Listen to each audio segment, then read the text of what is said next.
Salut les internets, bienvenue dans Fac-Espera. Aujourd'hui, tutoriel à mon avis très simple et court à propos d'une méthode que j'utilise depuis des années afin de noter efficacement mes idées, m'en souvenir et y revenir aisément.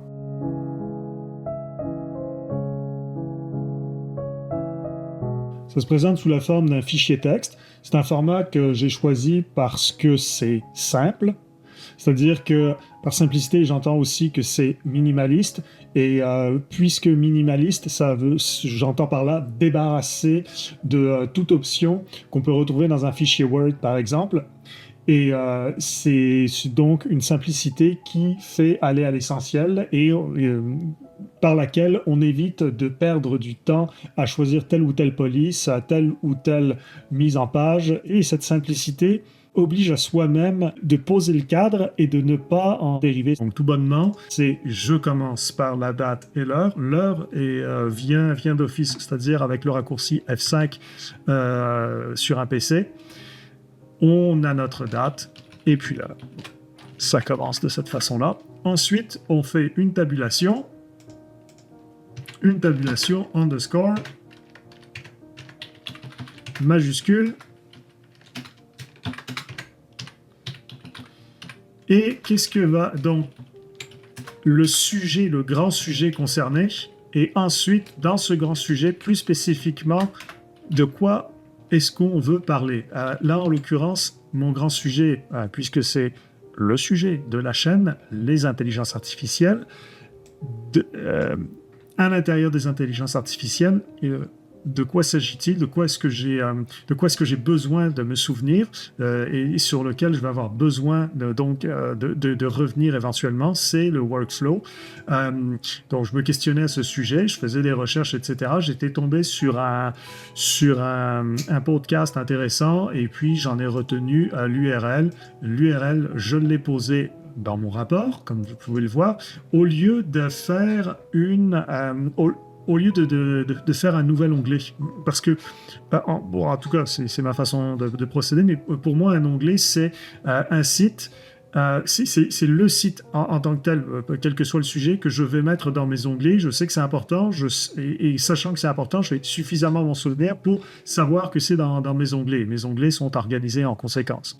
Disais-je, à propos des onglets, ce que je voulais vous montrer pour bien illustrer mon propos, c'est que je me fais des dossiers et dans ces dossiers, il ne s'y retrouve strictement que des sites internet dont j'ai besoin évidemment et non pas des pages à droite et à gauche qui n'ont rien à voir entre elles ou par exemple tel post dans Facebook dont j'ai besoin de me souvenir.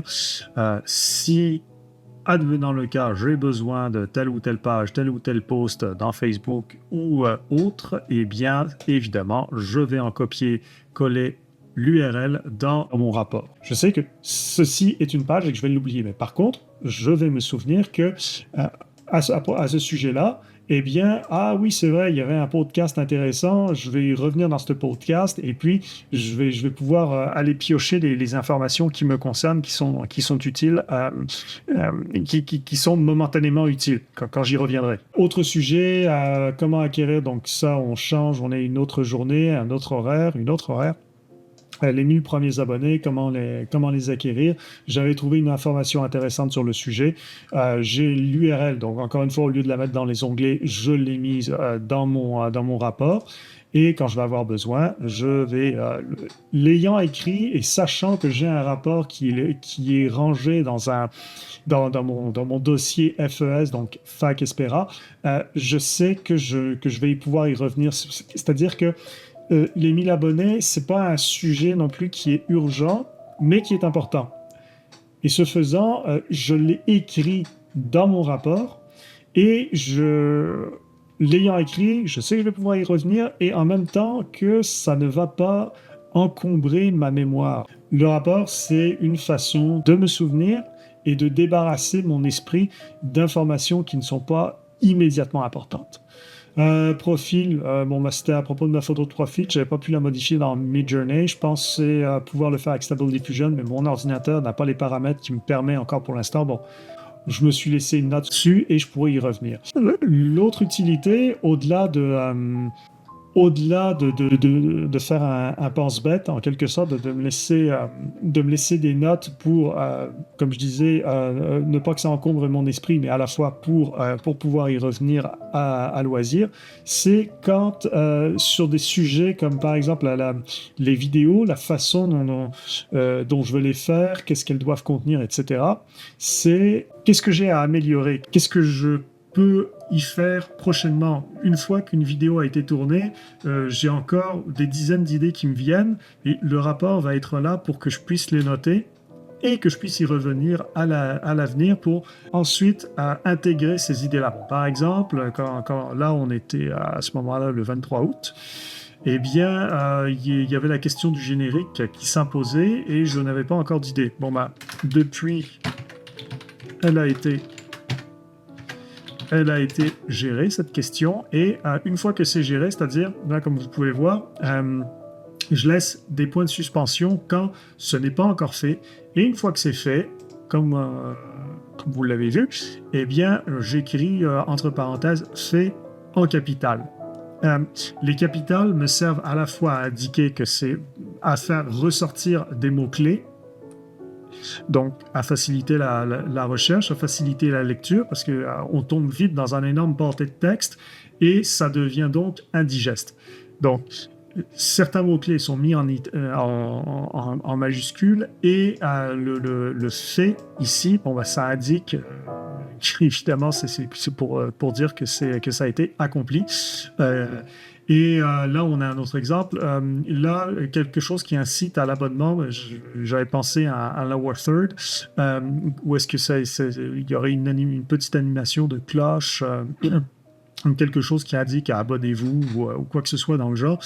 Là, c'est quelque chose, au moment où je vous parle, au moment où je tourne ce petit tutoriel, qui n'a pas été fait, donc ça reste en 3 points de suspension.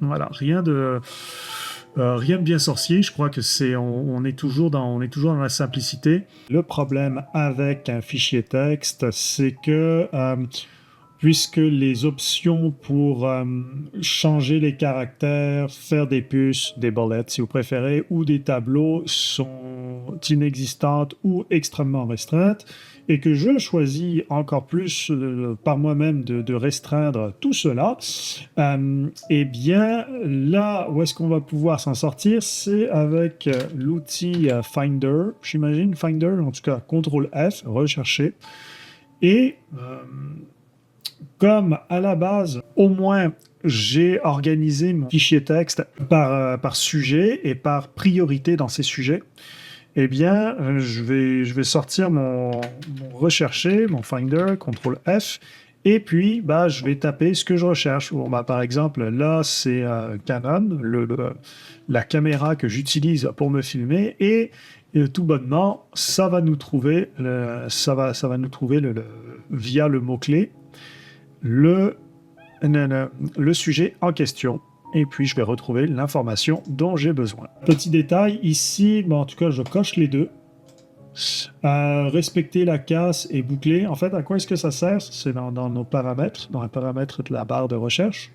Respecter la casse, je ne connais pas en anglais qu'est-ce que c'est respecter la casse, mais en tout cas, ça respecte si c'est en majuscule ou si c'était écrit en majuscule ou en minuscule, et puis boucler, c'est-à-dire qu'il va faire la recherche de bas en haut du fichier. Voilà. Et puis là, dépendamment de si on est situé plus en haut dans son fichier texte ou en bas, eh bien, admettons, on n'est pas sûr, et je vais lui demander d'aller chercher là, je suis tout en bas de mon fichier, je vais lui demander, ok, Canon, précisément, cherche-moi ça, plus vers le haut. Bon. Puis, admettons,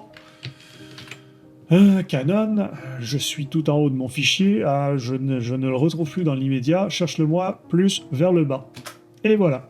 Autre chose qui peut aider à l'organisation, bon, en tout cas, moi, c'est comme ça que je fonctionne. Après, hein, vous en prenez, vous en laissez, vous faites ce que vous voulez.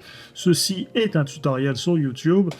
Bref, J'avais plusieurs sujets sur lesquels j'avais besoin de prendre des notes. Personnellement, je privilégie toujours, en termes d'organisation, fichiers, dossiers, je privilégie d'abord l'ordre chronologique et ensuite l'ordre alphabétique. Et ce que je fais pour ça, c'est là, le sujet, c'est l'inspiration dans YouTube, ok? Ensuite, c'est library. Ce que j'appelle library, mettons, c'est les banques de footage, banques d'images à droite et à gauche qui sont payantes ou non, selon. Là, on avait Stable Diffusion, etc. Et ce que j'ai fait, c'est que j'y vais par ordre alphabétique. Donc, la lettre I arrive avant la lettre L, qui arrive avant la lettre S. C'est une façon de systématiser son organisation et de se conditionner soi-même à ordonner les choses afin de faciliter la mémorisation. Bref, un truc mnémotechnique. En ordonnant tout ça et en systématisant cette façon d'ordonner les choses, eh bien, la mémorisation se fait plus automatiquement, je crois, et on y retourne plus régulièrement avec plus d'aisance, plus de plaisir. Je crois que ça fait le tour. Merci les internautes d'avoir écouté jusqu'ici. J'espère que ça vous aura été utile. Éventuellement, que ça vous aura diverti, je ne sais pas. Toujours est-il, il y a le bouton s'abonner. Sinon, en dessous, il y a les commentaires. Et puis, je vous souhaite une bonne journée et de continuer d'apprendre. Merci.